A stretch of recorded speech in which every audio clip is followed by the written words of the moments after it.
Donc 10e cours sur prière numéro 2. Alors nous sommes en train d'étudier les prières en langue. Nous sommes en train d'étudier le plus bas niveau des prières en langue. Nous avons 3 types de prières en langue dans la parole de Dieu.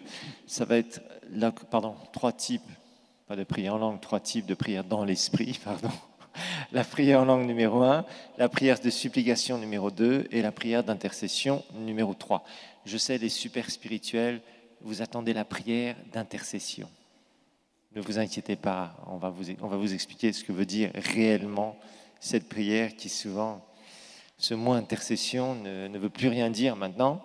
Les gens utilisent ça n'importe comment et on verra qu'il y a des objectifs très précis. Alors, rappelez-vous Éphésiens 6, 18, priez donc à la bonne saison, en tout temps, en étant dans l'esprit, bien sûr. Alors, prière en langue, prière de supplication, prière d'intercession. On verra aussi que la prière d'adoration, quelque part, fait partie des prières dans l'esprit, mais on la met un peu à part pour différentes raisons. Alors, nous avons vu que Ézéchiel va vivre une expérience dans le chapitre 47, où l'ange lui dit d'avancer dans cette vision.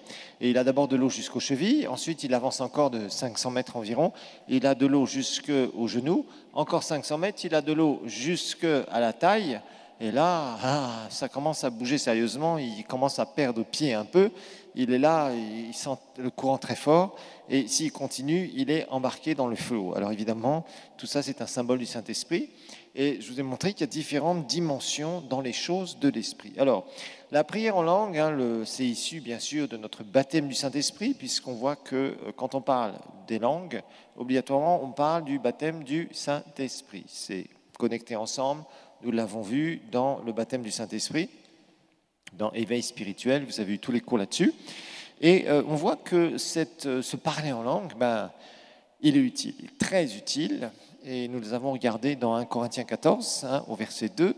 Celui qui parle en langue ne parle pas aux hommes mais à Dieu, donc ça veut dire qu'il prie. Donc il y a bien une prière en langue, car personne ne le comprend, mais c'est en esprit qu'il dit des mystères. Et d'ailleurs, au verset 14, Paul nous dira « si je prie en langue ». Donc, il y a bien une prière en langue.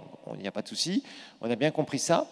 Alors, c'est en esprit qu'il dit. Alors, qu'il dit sur lui-même, littéralement dans le grec, des mystères. Mystère, nous avons vu, c'est une connaissance divine sur des plans, des buts de Dieu pour nos vies, pour notre vie particulièrement, puisque la prière en langue concerne notre vie.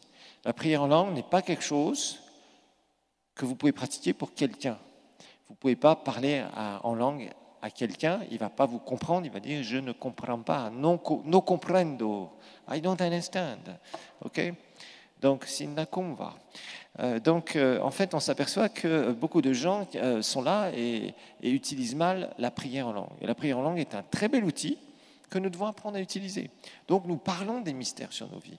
En fait, nous sommes en train de prophétiser des choses que Dieu nous donne surnaturellement. Au verset 14, nous avons marqué tout à l'heure, si je prie en langue, d'abord c'est notre initiative, mon esprit est en prière, dit Paul, mais mon intelligence demeure stérile. Littéralement, stérile, ça veut dire sans fruit, qui ne porte pas de fruits. Voilà, c'est ça que ça veut dire. Effectivement, on ne peut pas porter de fruits par notre âme. On porte des fruits spirituels par notre nature spirituelle. Donc c'est pour ça que la parole de Dieu va nous montrer que finalement, cette prière en langue, c'est quoi? Ça passe de notre nature spirituelle, où je dis des mystères, des choses, des plans, des buts de Dieu. Je prophétise sur ma vie, je parle ces choses dans le monde spirituel, et à ce moment-là, il y a un impact parce que ça passe de mon esprit vers Dieu. Et c'est ça que nous sommes en train de faire. Et le diable ne comprend pas. Voilà. Au moins, si tu veux une prière que le diable ne comprend pas, tu pries en langue. Ça l'énerve d'ailleurs parce qu'il ne sait pas ce que tu dis. Et il y a des choses. Alors, maintenant, c'est intéressant, et je vous l'ai dit à la fin du dernier cours, je vais vous expliquer pourquoi notre prière en langue évolue. Est-ce que vous avez remarqué, pour ceux qui sont baptisés du Saint-Esprit depuis un certain temps, que quand vous avez été baptisés du Saint-Esprit, vous aviez un certain nombre de mots en langue, un certain langage en langue, et depuis un certain nombre d'années, si vous marchez bien avec le Seigneur, je rajoute le si, à ce moment-là, votre prière en langue va changer. Est-ce que vous avez remarqué ça ici? Voilà, un bon nombre d'entre vous, vous avez remarqué ça. C'est pas pour rien. C'est pas pour rien. Parce qu'il y a des choses que tu dis dans ta vie qui s'accomplissent. Par quoi? Ton obéissance. En fait, je vais vous dire un grand mystère. Si ta prière en langue n'a pas changé ou évolué depuis le premier jour où tu as été baptisé du Saint-Esprit, ça veut dire que tu stagnes. Ça veut dire que tu ne bouges pas spirituellement. Ça veut dire que tu ne grandis pas. Donc tu dois te poser des questions. Normalement, quand tu reçois le baptême du Saint-Esprit, Dieu te donne un certain langage, en langue, et plus tu obéis, plus il y a des choses que tu as dites sur ta vie qui s'accomplissent. Donc tu ne vas plus les parler, c'est normal. Et c'est là où Dieu te donne d'autres choses à proclamer, à parler sur ta vie et à le prier par rapport à ta vie personnelle. Et c'est pour ça que notre prière en langue évolue, c'est tout. C'est pas compliqué. Nous sommes en train de dire d'autres mystères parce que certaines choses se sont déjà passées, certaines choses que nous avons proclamées, dites, que nous avons priées au travers de notre prière en langue, se sont accomplies. Donc, ce langage en langue va évoluer. Maintenant, si tu vois que ton langage en langue reste le même depuis des années, pose-toi la question si tu n'es pas en train de stagner spirituellement. Parce que tu n'as plus l'air de grandir. Et c'est ce qui se passe chez certains chrétiens. Au début, ils avancent bien avec le Seigneur et leur prière en langue se modifie au fur et à mesure. Et au bout d'un moment, c'est la stagnation. Et quand c'est la stagnation, tu as plutôt intérêt à te dire, Seigneur, est-ce que là, je suis vraiment en train de marcher avec une bonne attitude? Est-ce que je suis en train de faire ce que tu me demandes, Seigneur? Est-ce que j'avance bien ou pas? Ça, c'est une question que tu dois te poser, qui est légitime pour ta vie, que tu dois te poser. Okay? Ça veut dire que tu tournes en rond. Et ça, ce n'est pas normal. Donc, quand tu pries en langue, tu actives ta nature spirituelle. Et ça va te permettre, petit à petit, de rentrer dans un autre type de prière que nous allons étudier dans quelques minutes, qui va être la supplication. En attendant, bien sûr, petit à petit, ça te permet de te connecter davantage, d'être de plus en plus conscient de ta nature spirituelle, bien sûr, quand tu pries en langue, mais pas seulement. Aussi, de rentrer beaucoup plus facilement dans la présence de Dieu. Et ça, c'est important aussi. Parce que la présence de Dieu, c'est ce qui va créer l'environnement dans lequel nous vivons. Et ça, c'est important, très important. Si tu vis dans un environnement divin, avec sa présence, tu vas voir Dieu faire des choses merveilleuses. La vie de Dieu va couler sur toi et au travers de toi vers les autres. Sinon, tu vas te retrouver avec plein de trucs de combat, d'histoire, et ta foi va être anesthésiée, ta vie de prière va s'endormir, etc., etc. Il y a plein de conséquences. C'est pourquoi c'est toujours un combat. Rappelez-vous, vous êtes, et nous sommes, environnés d'un monde de ténèbres. Ce monde ne connaît pas Dieu. On est environné d'un monde de ténèbres. On est environné dans un monde où Satan est le petit Dieu des systèmes de ce monde. Rappelez-vous de ça. Tu as une chair, tu as un corps, j'ai un corps. Nous avons 5 sens. Il y a plein d'informations toute la journée. Nous sommes bombardés. Et encore plus aujourd'hui avec Internet. Nous sommes bombardés d'informations, de nouvelles, et souvent de mauvaises nouvelles, de rumeurs, de calomnies, de blabla, etc. Beaucoup de gens ne se nourrissent que de choses négatives. Tu es au boulot, on veut te faire des mauvais coups. Tu es à l'école, tu as un certain nombre de problèmes. Tu es à la maison, il y a des trucs, ça ne va pas. Et tu es là. Donc tu vis souvent des choses qui sont difficiles. Tu as des défis, tu as des problèmes, tu as des choses qui viennent. Alors là, il va falloir que tu apprennes à créer un environnement où ces choses commencent à dégager de ta vie. Et ça, c'est toute une évolution spirituelle, toute une croissance spirituelle qui prend du temps. Et franchement, cette prière en langue, c'est une prière qui est efficace. La Bible nous dit, 1 Corinthiens 14, verset 4, « Celui qui parle en langue, donc parle à Dieu, on le sait, verset 2, donc il prie, s'édifie lui-même. » Il s'édifie lui-même. 1 Corinthiens 14, 4. Il s'édifie lui-même.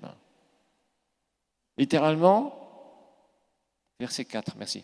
Celui qui parle en langue s'édifie lui-même. Le mot s'édifier, vous savez ce que ça veut dire? Littéralement, dans le grec, c'est construire sa maison. C'est ça que ça veut dire. S'édifier, c'est construire sa maison, littéralement. Il y a le mot maison dedans. dans ce verbe. On dit édifier un bâtiment, mais quand on dit s'édifier soi-même, c'est bon. C'est se construire soi-même. Donc, tu parles en langue, tu pries en langue, tu construis ta maison spirituelle. Brique après brique. Ça prend du temps. Tu es le seul maçon. Il n'y a pas d'aide maçon avec toi, il n'y a pas de chef de chantier. C'est toi qui es seul et qui mets brique après brique. Voilà. Et tu construis ta maison spirituelle. Donc chaque jour, tu dois rajouter une brique, tu dois faire évoluer ta maison spirituelle. Alors, franchement, les mouvements de l'esprit, aujourd'hui, on en a de plus en plus dans le monde. Il y a des mouvements de l'esprit, il y a la connaissance qui augmente sur la parole. On peut avoir accès aujourd'hui à vraiment des démonstrations de l'esprit dans beaucoup de pays du monde, au travers d'Internet, où on peut voir des choses, ce que le Saint-Esprit fait, comment Dieu agit, etc., etc., etc. Et tout ça, c'est très bon. Mais il faut savoir aussi une chose, c'est que beaucoup de mouvements de l'esprit tournent mal. Ils tournent mal parce que, comme je vous le disais au début, quand vous ne maîtrisez pas les bases, vous ne connaissez rien.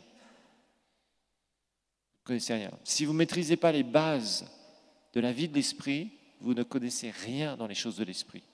Vous pouvez vivre des choses, on peut vous prier pour vous, vous pouvez tomber sous la puissance de Dieu, vous pouvez même rester des heures et des heures, vous pouvez vivre à la maison des choses où d'un seul coup le Saint-Esprit vient sur vous. Je vais vous dire une chose, à partir du moment où vous ne maîtrisez pas les bases, vous ne les pratiquez donc pas, vous ne connaissez rien. Et une belle expérience que vous pouvez faire aujourd'hui deviendra un vieux souvenir rempli de poussière dans 10 ans. Et beaucoup de gens vivent ça, malheureusement. C'est pourquoi nous devons être un corps de Christ qui est fort. Vous devez être des étudiants forts, des enfants de Dieu forts, des enfants de Dieu qui marchaient sur des convictions, marchaient dans les choses de l'esprit, étape après étape après étape. Il est mieux d'y aller tranquillement, mais sûrement, plutôt que de vouloir dire, oui, moi j'entends un prophète là, oh j'ai une prophétie de ceci, oh le Seigneur te dit, le Seigneur blabla, doucement. Tu vas apprendre à grandir dans les choses de l'esprit. Ce qui vient de Dieu et ce qui ne vient pas de Dieu. Parce qu'il y a beaucoup de confusion par rapport à ça. Et ça pose un gros problème aujourd'hui, parce que les gens sont remplis de connaissances sur la parole de Dieu, ils sont remplis de vidéos, de prédications, etc., de prédicateurs, etc., même des gens qui démontrent la puissance de l'esprit, et ils pensent qu'ils peuvent faire les mêmes choses n'importe comment. Non, non et non, ça ne marche pas comme ça. Il va falloir que tu grandisses par toi-même, que tu sois là, que tu aies vu des choses dans ta vie où tout était impossible, tu t'es mis à prier, tu as commencé à être inspiré et tu vois la main de Dieu puissante. Donc, apprenons à maîtriser les bases. Et ces bases, c'est cette prière en langue, c'est l'eau jusqu'aux chevilles. Alors maintenant, nous allons voir un peu plus loin. On va voir maintenant la leçon numéro 8. On va parler deuxième type de prière dans l'esprit, c'est la prière de supplication. Leçon numéro 8, donc la prière de supplication.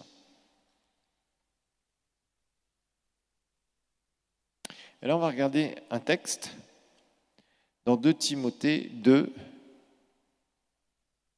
1 Timothée, pardon, pas 2 Timothée. 1 Timothée, chapitre 2, verset 1. On va afficher ce texte. 1 Timothée, chapitre 2, verset 1. Et je vais vous dire un petit peu ce que veut dire ce mot supplication. Parce que ça aussi, c'est quelque chose, je faisais partie de ces gens-là, que je pensais être, qui n'est pas du tout ce que veut dire le mot biblique. J'exhorte donc avant toute chose à faire des prières, des supplications, des requêtes, des actions de grâce pour tous les hommes. Voilà. Ici, Paul parle de la prière en général, puis après, il parle de certains types de prières, de supplications, des requêtes. Vous avez vu qu'une requête, c'est quoi? C'est demander quelque chose. Voilà, c'est une demande, une requête. Ça peut être fait tout seul, ça peut être fait à 2, agrément. Ça peut être dans la prière de la foi, ça peut être à 2, prière d'agrément, et prière d'unité quand on demande tous ensemble quelque chose de spécifique au Seigneur. Des actions de grâce, vous comprenez que ça fait partie de la vie de la louange, d'accord? Pour tous les hommes. Verset 2. Pour les rois, pour tous ceux qui sont élevés en dignité, afin que nous menions une vie paisible et tranquille, en toute piété et honnêteté. On va parler de ce verset aussi, parce que là aussi, il y a beaucoup de chrétiens qui font tout et n'importe quoi. On revient au verset 1. J'exhorte donc avant toute chose à faire des prières, des supplications.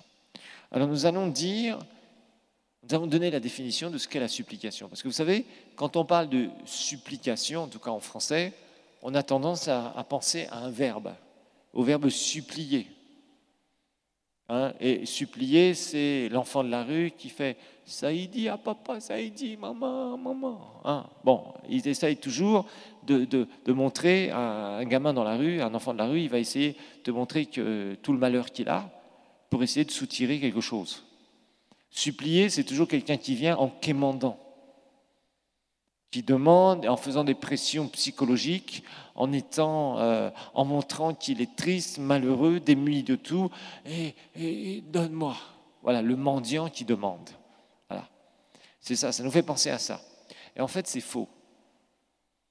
Le mot supplication, le mot biblique de supplication veut dire la chose suivante. Notez que la supplication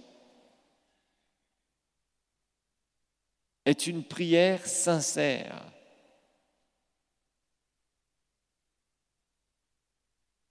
La supplication est une prière sincère et fervente. C'est une prière sincère et fervente faite dans l'esprit.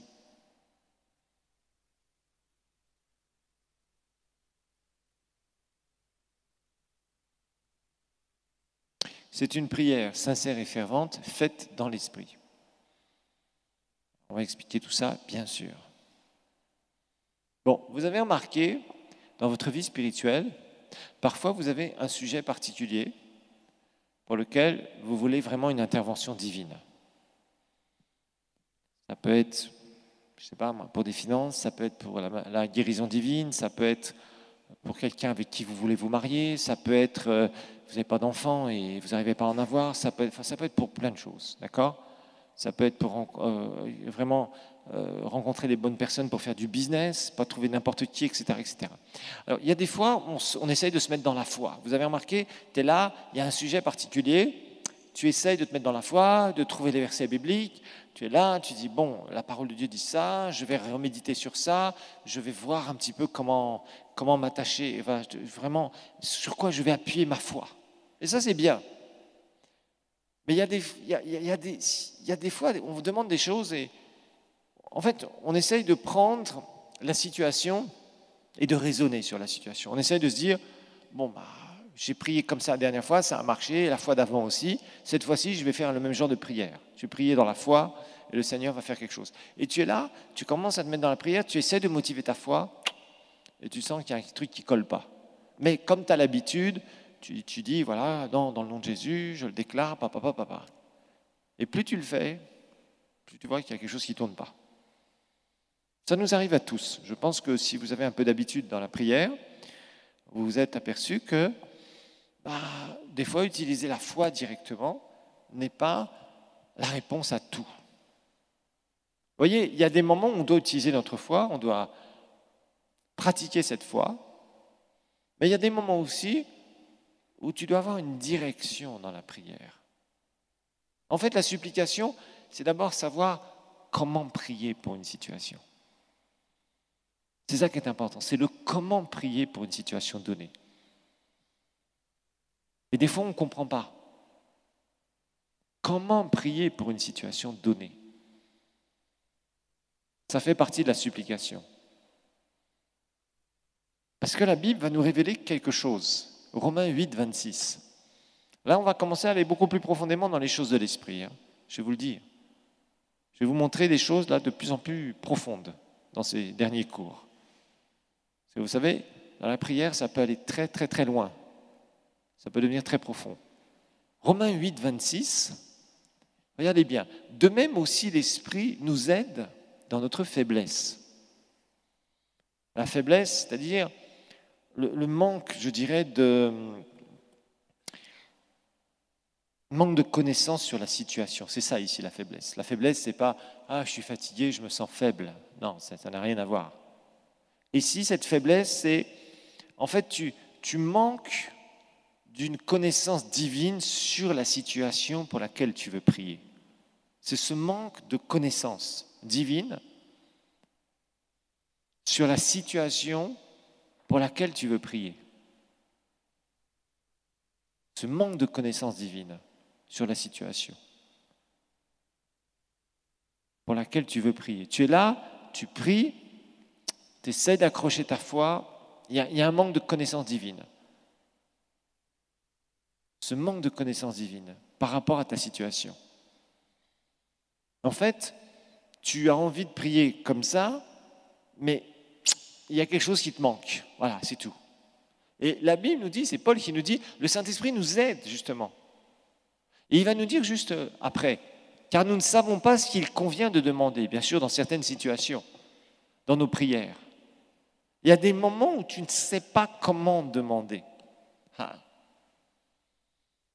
Demander convenablement, demander selon la lignée de Dieu. Pourquoi ? Parce qu'il y a des choses que tu ignores derrière tout ça. Il y a parfois des situations où l'origine, on ne la connaît pas. Parfois, tu vas prier pour une certaine maladie et derrière tout ça, il y a quelque chose d'autre. Il y a quelque chose d'autre. Et souvent, on essaie de pratiquer la prière de la foi, qui est une excellente prière, qui est remplie de dynamite spirituelle, mais ça ne colle pas. Pourquoi ? Parce qu'on n'a pas l'inspiration, on n'a pas la révélation sur le comment prier par rapport à la situation. Donc, une partie de la supplication, c'est de se mettre devant le Seigneur et dire, Seigneur, comment est-ce que je dois prier par rapport à ça ? Par rapport à cette situation. Vous voyez, tu entends quelque chose et on dit, il faut prier pour un tel, il faut prier pour ceci. Parce que les gens commencent à dire, oh Seigneur, blablabla. Non, doucement. Et Seigneur, vraiment là, je ne sais pas. Et tu prends Romains 8, 26. Tu dis, Seigneur, là j'ai une faiblesse. C'est-à-dire, je manque de connaissances sur cette situation. Je ne sais pas comment prier, Seigneur. Montre-moi, mon Père, comment prier. Et c'est là où Dieu va commencer à mettre des choses dans ta nature spirituelle. Et c'est là où tu vas commencer à avoir des choses plus puissantes. Là, on commence à entrer dans des prières où ça va bouger. Le monde spirituel va bouger. Très sérieusement. Donc, il y a certaines racines qu'on ne connaît pas. Il y a certaines choses qu'on ne connaît pas. Il y a une connaissance des fois qui nous manque. Et ça fait une faiblesse par rapport à la situation pour laquelle on veut prier. Et on a besoin de quoi ? Du Saint-Esprit. Et tu as besoin de quoi ? De prier cette prière avant même de dire « Seigneur, je te prie comme ça et comme ça et comme ça ». De dire « Saint-Esprit, comment puis-je prier dans cette situation ? Révèle-moi ». Et là, tu pries ça, et tu repris ça, et tu repris ça, et tu continues à prier, et tu pries en langue. Père, montre-moi comment je dois prier. Des fois, ça va demander des jours ou des semaines, mais il y a un moment où le Saint-Esprit va te révéler quelque chose. Et c'est important, très important, parce que souvent, c'est là notre problème, c'est que nous prions pour prier. Nous prions parce que la situation est difficile, nous prions parce qu'on nous a demandé de prier, et nous prions tout et n'importe quoi. Regardons, par exemple, on va voir un petit peu le verset 2 là, de 1 Timothée 2, on va ressauter là. Un truc typique. Bon, il dit de prier pour tous les hommes, regardez bien, maintenant verset 2. Pour les rois, il n'y a plus de rois aujourd'hui, ça serait pour les présidents, ça serait pour les gouvernements en général, pour tous ceux qui sont enlevés en dignité, donc qui sont placés dans des postes à responsabilité dans des pays. Pourquoi ? Afin que nous puissions leur demander des parcelles ? Afin qu'ils nous donnent de l'argent pour évangéliser ? Vous voyez ? Afin que je puisse avoir toutes les faveurs et qu'on me donne un endroit pour faire l'église ? Non.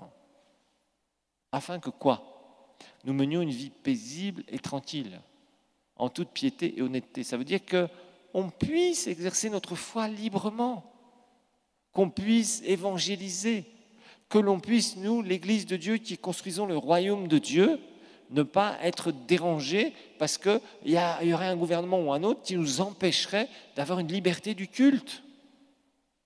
C'est ça que Paul dit ici. Et à l'époque, ça se pratiquait parce que, croyez-moi, dans l'Empire romain, franchement, ils souffraient avec ça. Les empereurs romains ont créé beaucoup, les premiers jusqu'au IIIe siècle, quatrième d'ailleurs, au début du quatrième. Après, il y a l'empereur Constantin qui va venir. On verra ça dans l'histoire de l'Église. Mais pendant 3 siècles, une bonne partie des 3 siècles, l'Église va être persécutée. Et la Bible nous dit de prier pour ceux qui sont en position. Pourquoi? Pour que nous menions une vie paisible. Pas que nous faisions un mélange entre l'Évangile et l'État. Ça, on verra que c'était une grave erreur de l'empereur Constantin qui a amené l'Église et l'État à être mélangés. Et ça a donné la religion traditionnelle catholique, comme nous le verrons. C'est de là où est né le catholicisme après. Et que c'est devenu, tout le monde devait être catho. On naissait catholique en Europe, on était baptisé catho, on avait la communion catho, on se mariait catho et on mourait catho. Vous avez par exemple en France, les églises catho à l'époque du Moyen-Âge, c'est-à-dire dans l'an 800, 1000, 1200, 1300, etc., dans chaque village, il y avait une église qui pouvait contenir tous les gens du village, parce que tout le monde devait être catho, parce qu'il y avait un mélange entre l'État et la religion, là je dis bien religion, j'utilise le bon terme, chrétienne. C'était obligatoire, on n'avait pas de choix.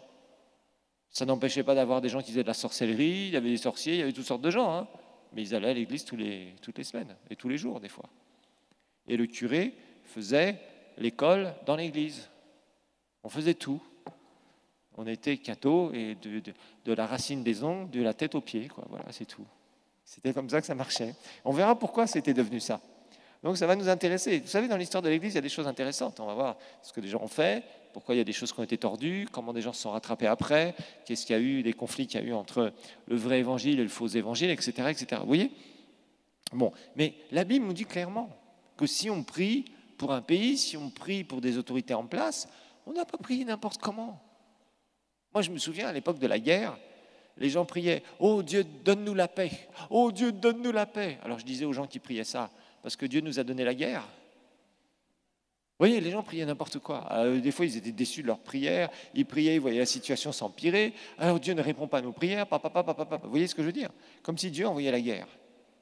Et qu'un jour, il disait « Non, maintenant, je vais vous donner la paix. » Non, c'est pas comme ça que ça marche du tout. Vous voyez, les gens souvent prient par réaction. Ils prient parce qu'ils voient une situation et ils réfléchissent sur la situation et ils prient. Et ils prient. Mais ce n'est pas comme ça que ça marche. Vous savez, si on veut être une église puissante, efficace, l'église de Dieu en général, je parle du corps de Christ avec un grand C, c'est-à-dire, on sait qu'ici, il y a un certain nombre d'églises représentées, je n'ai pas de problème avec ça, au contraire, mais on est le corps de Christ. Chacun, on a nos églises locales, il n'y a pas de problème. Mais si on veut être puissant, là où on veut voir le réveil, il faut rentrer dans ce genre de prière. Parce qu'il y a de la puissance derrière tout ça. Quand tu es inspiré, quand tu pries, ça c'est puissant. Ça c'est vraiment puissant. Quand tu pries seulement avec ta tête en disant « Bon, j'ai tel verset, je parle de ça », ok, il y a des moments, c'est exactement ce qu'il faut faire. Mais rappelons-nous qu'Éphésiens 6, 18 nous dit de choisir le bon type de prière. Il y a toutes sortes de prières. Tu dois prendre la bonne prière au bon moment pour l'appliquer dans la situation. Il y a des moments où la prière de la foi est absolument convenable, parfaitement. Mais il y a des moments, la prière de la foi, tu auras besoin de la foi, mais en attendant, tu dois savoir comment orienter ta prière. Qu'est-ce que tu dois demander? Romains 8, 26 nous le dit bien.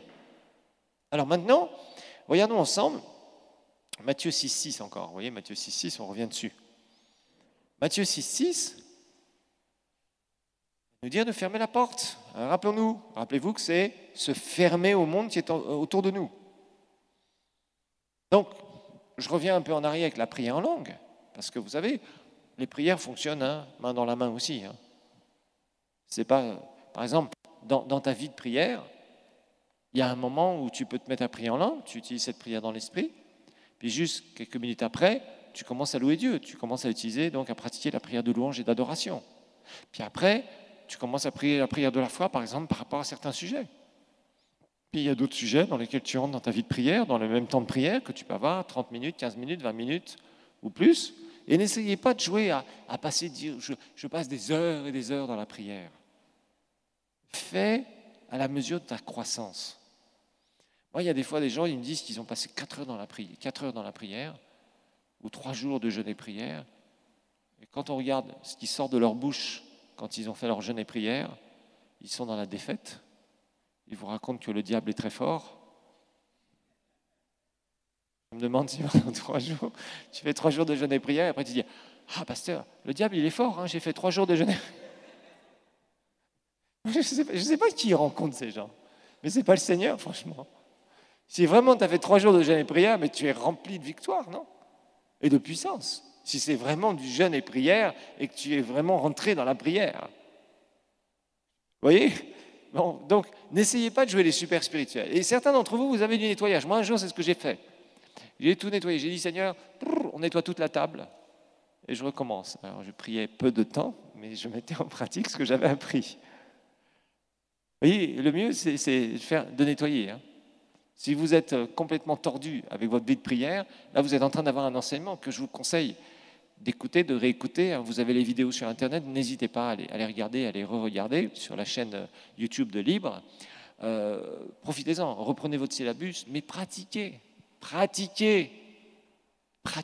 ça devienne un style de vie.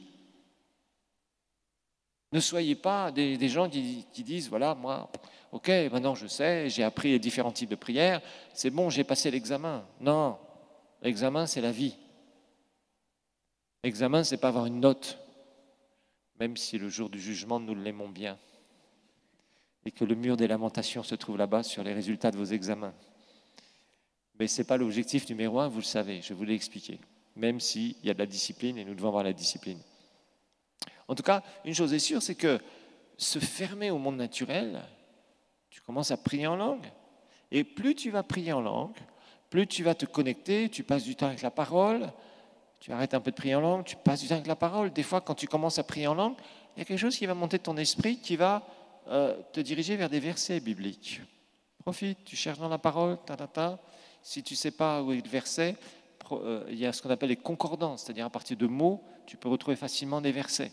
Il y a des fois des choses, tu sens que ce verset, tu dis, je connais ce verset, mais je n'arrive pas à le retrouver. Donc si tu n'as pas trop l'habitude de la parole de Dieu, il y a des outils qu'on appelle les concordances, c'est très facile, et on peut se repérer d'après des mots. Moi, je m'en sers très souvent. Quand je prépare mes messages, souvent, je tape un mot, j'ai un logiciel, je vous montrerai, et c'est très facile. Et tu tapes un mot ou tu tapes un morceau de phrase, et là, tu as tous les versets où il y a ce mot, ces phrases. Bon, ça, c'est facile, et c'est très pratique pour nos études personnelles bibliques, et aussi quand on veut amener des messages. Donc, et puis, tu continues à prier en langue, tu restes connecté. Et après, tu dis, j'ai vraiment ce sujet-là, ah, Seigneur, montre-moi quoi faire.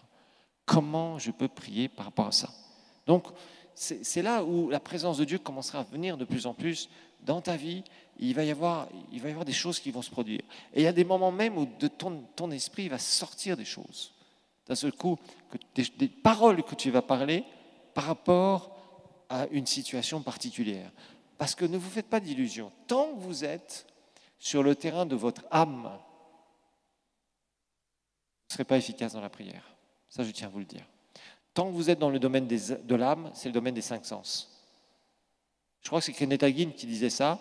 Il disait, si je n'arrive pas, si je ne reste pas sur le terrain de l'esprit, je serai vaincu par l'ennemi. Si je retourne dans le terrain de l'âme. Quand tu retournes dans le terrain de l'âme, obligatoirement, tu retournes dans le terrain des circonstances. Tu retournes dans le terrain des 5 sens. Et sur ce terrain, l'ennemi arrivera toujours à t'amener à la défaite. Là où il ne peut pas t'amener à la défaite, c'est quand tu fonctionnes dans les choses de l'esprit. Ça, c'est typique. Donc, c'est pour ça que les choses de l'esprit, c'est des choses qu'on doit pratiquer. Bien sûr, il faut qu'on les explique, et c'est l'objet de ce cours, entre autres, mais c'est très puissant. Tu es là, et d'un seul coup, quelque chose descend dans son esprit. Le Saint-Esprit commence à mettre des choses dans ton esprit. Et tu commences à dire, ça y est, je sais comment prier. Des fois, ça va être juste comme une promptitude, comme quelque chose où tu sens, dans ton cœur, tu dis, je sens que c'est la direction vers laquelle je dois m'orienter ma prière. Tu le sais. Parce que, rappelons-nous que notre esprit ne fonctionne pas comme notre âme. Notre âme, notre intellect apprend des choses, les mémorise, les raisonne, réarrange la connaissance. Ta nature spirituelle fonctionne par inspiration et révélation. Ça veut dire que quand tu te mets à prier, tu te mets à prier en langue, tu continues, tu pries en langue, tu pries en langue, tu pries en langue, et ta nature spirituelle commence à s'activer, nous l'avons vu. Et là, tu commences à écouter de plus en plus, tu te fermes de plus en plus. La présence de Dieu vient sur toi de plus en plus. Et là, d'un seul coup, il y a quelque chose qui vient, une connaissance qui, piouf, comme si c'était déposé, un dépôt direct. Je sais que vous aimez les dépôts à la banque, mais le mieux c'est d'avoir des dépôts spirituels aussi. Et là, d'un seul coup, cette connaissance t'est transmise directement. Et tu dis, ça y est, je sais comment je dois prier. Paf! Ou ça peut être carrément, vraiment, une phrase ou plusieurs phrases que le Saint-Esprit met dans ta nature spirituelle. Et que tu as simplement à proclamer. Plus tu la proclames, plus la présence de Dieu s'intensifie sur toi. Et ça devient fort, très fort. Et c'est ta nature spirituelle, inspirée par le Saint-Esprit, qui justement est là pour pallier à ta faiblesse, à ton manque de connaissance. Et à ce moment-là, tu pries et tu repries et tu repries et tu repries. C'est particulièrement vrai. Des fois, nous sommes dans des temps de transition dans nos vies. Je sais ici que les Burundais, vous aimez bien les transitions. Je n'aborderai pas le sujet. Mais dans notre vie spirituelle, il y a des transitions. Okay? Il y a des moments où tu as obéi, tu as avancé avec le Seigneur, et il y a une insatisfaction qui se crée dans ta nature spirituelle. Alors attention, parce que quand j'enseigne ça, il y a souvent des gens qui font n'importe quoi avec. C'est un peu dommage, mais bon. À chacun de savoir comment il reçoit l'enseignement. Il y a un moment où tu sais que tu obéis, tu sais que tu es dans la foi, tu pries, tout va très bien, mais tu dis, voilà, c'est super, tu témoignes, le Seigneur a fait des choses vraiment dans ta vie, tu es content, puis tu continues, puis il y a un moment où tu dis, il y a une insatisfaction, tu as soif de plus. Tu n'as pas soif de te rebeller, tu n'as pas soif de quitter parce que tu en as marre, non, parce que ça, c'est des excuses spirituelles. Je sens dans mon cœur que je dois tout quitter, doucement. Ça, souvent, c'est la chair. Et les gens vont dire, le Saint-Esprit m'a dit. Non, ce n'est pas le Saint-Esprit, c'est ta chair. Et ça, tu dois y faire très attention. Beaucoup de gens sont comme ça et passent à côté de ce que le Seigneur a pour eux. Ils ne sont pas patients, ils n'attendent pas le temps où Dieu leur dit, c'est le moment d'aller plus loin. Quand je parle d'un temps de transition, c'est un temps où tu sais que le Seigneur va t'amener plus loin. Et là, c'est un temps où tu dois chercher sa face davantage. Mais tu passes plus de temps dans la prière. Vous savez, dans notre vie spirituelle, il y a des moments où on va avoir tendance à passer plus de temps dans la prière et des moments où on passera plus de temps à faire les choses que le Seigneur nous a montrées. C'est pas grave, ça. Il y a des moments où la présence de Dieu sera très forte dans ta vie si tu marches avec le Seigneur. Puis il y a des moments où elle sera un peu moins forte et tu obéis. Puis après, la présence de Dieu va revenir sur toi. Le Saint-Esprit va te réinspirer, etc., etc. C'est comme ça la vie spirituelle. La vraie vie spirituelle, ça fonctionne comme ça. C'est pas tout le temps, je suis dans la présence de Dieu, je suis dans la présence de Dieu. Non, non, Dieu te charge, Dieu te construit, et après, il faut que tu agisses. Après, il faut que tu portes les fruits. Et après, comme tu t'es, entre guillemets, déchargé un peu, tu reviens, et là, le Seigneur, tu reviens dans la présence de Dieu et tu te reconstruis à nouveau. Tu te renforces à nouveau. Mais il y a des temps dans votre vie spirituelle, dans votre destinée, où vous serez là, où vous allez chercher la face de Dieu en disant, Seigneur, il y a quelque chose que tu veux me dire, mais je n'arrive pas à saisir quoi. Tu es là, tu sens que le Seigneur veut faire certaines choses dans ta vie, mais tu ne sais pas quoi. Il faut prier la prière de supplication. C'est cette prière fervente. Cette prière, vous savez, dans la supplication, il y a vraiment cet aspect d'être complètement impliqué. Ça, c'est important. Moi, j'ai mis des années. Ça a été vraiment un terrible combat pour moi. J'avais l'impression de prier pour prier, blabla, blablabla, pendant des années. Et je disais, Seigneur, mais je ne suis pas impliqué. Je suis là, je ferme les yeux, je pense à tellement d'autres choses, mais je te prie pour ceci, je te prie pour cela. Alors vous savez, il y a des livres qui disent, il faut faire une liste de prières. Alors tous les matins, tu as ta liste de 12 prières que tu dois faire. Moi, je ne sais pas, je ne fonctionne pas comme ça. Si vous fonctionnez comme ça et que vous voyez des résultats, donnez-nous des témoignages. Ça nous intéresse. Mais souvent, c'est plus mécanique, vous voyez ce que je veux dire. Bon, ça peut être bien quand tu reçois le Seigneur, que c'est dans les premiers mois, etc., parce que tu as quand même besoin d'un petit mémo pour tes prières, mais rapidement, tu grandis. La prière est une relation. La prière, ce n'est pas l'accomplissement des 12 tâches, des 12 prières que tu dois faire pour être béni par le Seigneur. Vous voyez, sinon, ça devient quelque chose de religieux. Les religieux ont des prières préparées d'avance qu'ils disent. si on peut appeler ça des prières. Ce n'est pas la vraie prière, nous le savons. Donc, il y a des moments où il va falloir il faut que tu apprennes à être impliqué. Ta nature spirituelle, c'est elle qui doit parler. La Bible nous dit dans Romains 12, je crois que c'est verset 11, d'être fervent d'esprit. Il y a quelque chose qui brûle en toi. Et quand tu te mets dans la prière, quand tu pries pour les pécheurs perdus, quand tu pries pour une situation ou une autre, tu es pleinement impliqué.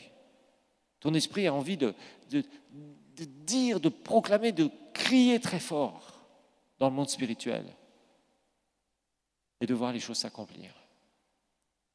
Ça veut dire que tu deviens un passionné. Tu ne deviens pas un prieur, ça n'existe pas. Mais tu deviens quelqu'un de passionné. C'est ce que Dieu veut que tu sois.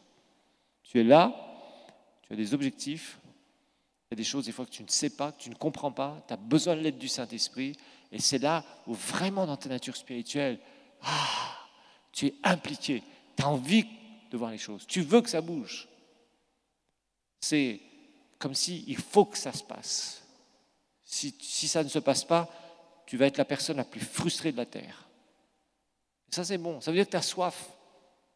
La soif de Dieu, c'est indispensable pour les choses de l'esprit. Et cette soif, c'est quelque chose qui se crée au fur et à mesure, selon ta capacité. Au début, on a un peu soif de Dieu. Bon, quand on reçoit Jésus, on a surtout envie de connaître.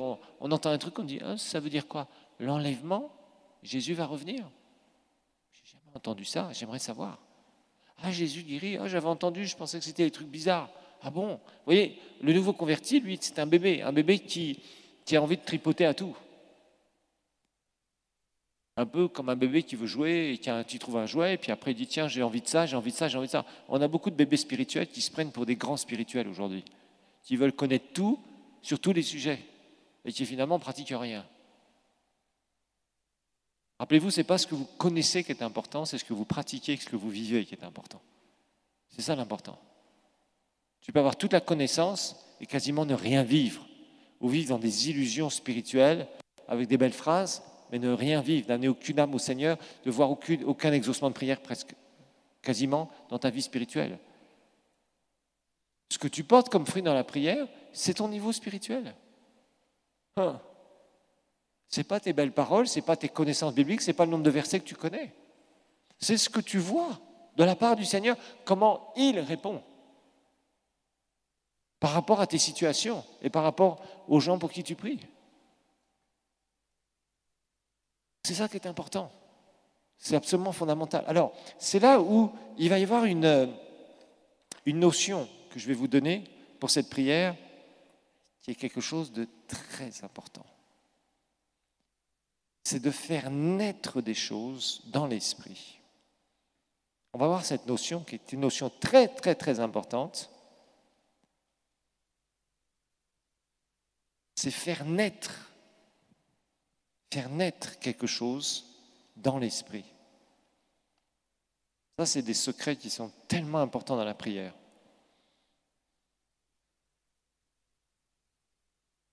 On va regarder Jean chapitre 16, versets 20 et 21. Et je vais vous montrer, je vais vous parler des douleurs de l'enfantement dans la prière. Là, Jésus va faire une comparaison. Il va parler de son sacrifice. Là, ici, on commence à aller un peu plus loin dans les choses de l'esprit. C'est plus simplement du petit lait dans les choses de l'esprit. Là, on commence à aller dans les nourritures plus solides. C'est important. En vérité, je vous le dis, vous pleurez, vous vous lamenterez et le monde se réjouira. Jésus parle quand il va être sacrifié. Vous serez là dans la tristesse, sous-entendu parce que vous allez me voir mourir. Les gens vont se moquer, tous les ennemis vont crier victoire dans le monde spirituel, dans le monde naturel. Rappelez-vous de ce qui s'est passé autour de la croix. On a étudié ça dans l'identification. Mais votre tristesse te changera en joie. Ça, c'est quand ils l'auront vu ressusciter, bien sûr. Verset 21, il va faire une comparaison. Rappelez-vous qu'au travers du sacrifice de Jésus, c'est l'ouverture au royaume de Dieu pour nous. C'est la porte à la nouvelle naissance qui nous permet d'entrer d'entrer dans le royaume de Dieu. Et Jésus va dire, la femme, lorsqu'elle enfante, mesdames, ne vous inquiétez pas, nous les hommes, nous n'avons jamais pu expérimenter cette joie d'avoir les douleurs de l'enfantement. Elle éprouve de la tristesse parce que son heure est venue. C'est clair que quand une femme sent qu'elle est en train de perdre les os et que ça va bientôt venir, elle sait qu'elle va passer ce qu'on appelle un mauvais quart d'heure, et pour certaines, c'est un mauvais 8 heures ou 10 heures. Ah, il y a des femmes qui en souffrent beaucoup pour accoucher. Mais ce qui est vraiment intéressant, quand vous regardez une femme qui est en travail, elle va souffrir. Si son mari est là, elle va le regarder, et le pauvre mari dit « Oh, je suis en train de t'aider, oh, je sens moi-même les contractions. » Menteur.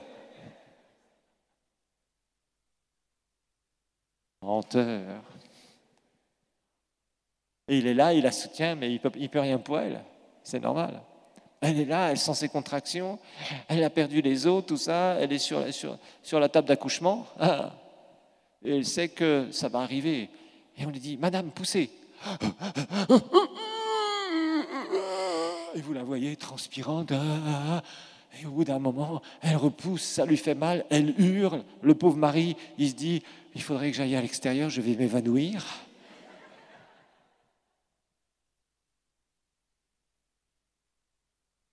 Il essaye, c'est terrible, la première naissance, c'est toujours compliqué, ça. Après, ça va un peu mieux, mais les maris, il y en a certains qui tombent évanouis. Et donc voilà, et puis, vous voyez, elle souffre, et puis la troisième fois, la quatrième fois, des fois c'est la xème fois, la pauvre, des fois on lui met des trucs là pour accélérer l'accouchement, les contractions, et elle en a encore plus, elle souffre énormément. Mais lorsqu'elle a donné le jour à l'enfant, elle ne se souvient plus de la souffrance à cause de la joie qu'elle a de ce qu'un homme, un être humain, est né dans ce monde. Ah, vous verrez ça si vous assistez à des accouchements. Il y a les souffrances horribles. Des fois, une femme va hurler, des fois c'est terrible. Et puis d'un seul coup, le médecin accoucheur ou la sage-femme sort le bébé, coupe le cordon et rapidement met le bébé dans les bras de la femme. Et d'un seul coup, mon bébé, mon bébé, mon bébé. D'un seul coup, toutes les souffrances, c'est comme si elles n'avaient pas eu lieu. Alors que juste avant, le pauvre mari, il s'est fait griffer, attraper. Mais une fois que le bébé est sorti, ça y est, c'est la joie. Voilà. Bon, il y a cet aspect-là dans la prière. On va le voir d'ailleurs. Il y a plusieurs textes qui nous en parlent. Regardons Galates 4, verset 19. Dans la prière, il y a des choses qu'on va enfanter. Il y a une notion très importante ici. L'enfantement dans la prière. Les douleurs de l'enfantement. Ici, Paul va parler aux Galates et va dire « Mes enfants, pour qui j'éprouve de nouveau, regardez bien, les douleurs de l'enfantement jusqu'à ce que Christ soit formé en vous. » Les douleurs de l'enfantement. Entre autres dans la prière, bien sûr dans les persécutions par rapport à l'œuvre de Dieu. Et Paul savait de quoi il parlait. Mais il y a des douleurs d'enfantement dans la vraie prière. Il y a un combat, comme nous le verrons la prochaine fois. Il y a quelque chose où tu es là, où tu as ces pressions spirituelles, quand tu es habitué au monde spirituel. Et tu pries, et tu sens que c'est pas... Et il y a un moment où, ça y est, je sais que c'est fait. Je sais que c'est fait. Je sais que c'est fait. Douleur de l'enfantement, jusqu'à ce que Christ soit formé en vous. On a 1 Thessaloniciens, chapitre 2, verset 7 aussi. 1 Thessaloniciens,